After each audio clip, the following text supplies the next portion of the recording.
Google Analytics va vous fournir une balise, c'est-à-dire un bout de code que vous devez ajouter à l'intérieur du code de votre site internet.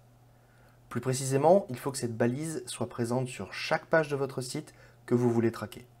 Alors, pour trouver cette balise, connectez-vous à Google Analytics en utilisant votre compte Google, celui qui vous permet d'accéder à Gmail, Google Drive, etc. Si vous n'avez pas de compte Google, créez-vous-en un, c'est gratuit et ça se fait en quelques clics. Rendez-vous dans Administration, dans la colonne du milieu Propriétés, et cliquez sur Code de suivi. Voilà le code en question, au format JavaScript. Et voici l'UA, le numéro unique qui permet d'identifier votre compte. Il y a en gros deux manières d'installer cette balise. Si vous savez comment éditer vous-même le code de votre site internet, dans ce cas, c'est très simple. Insérez ce code directement dans le header de votre site, le plus près possible de la balise head.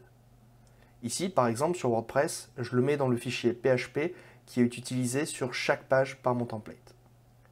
Attention, si vous ne voyez pas de quoi il s'agit, faites-vous plutôt aider par quelqu'un ou passez par la deuxième solution. Si vous utilisez un CMS, par exemple WordPress, Joomla, Drupal ou autre, il existe probablement déjà une extension pour vous aider à installer Google Analytics sans toucher au code.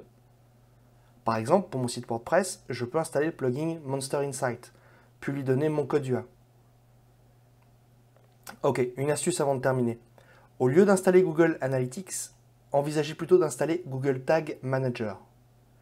Google Tag Manager s'installe exactement de la même manière que Google Analytics, une balise qu'il faut mettre dans le code de chaque page de votre site.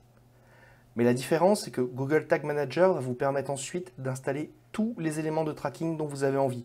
Google Analytics, Hotjar, AdWords, Facebook, voire même de configurer des événements, sans avoir à toucher au code de votre site.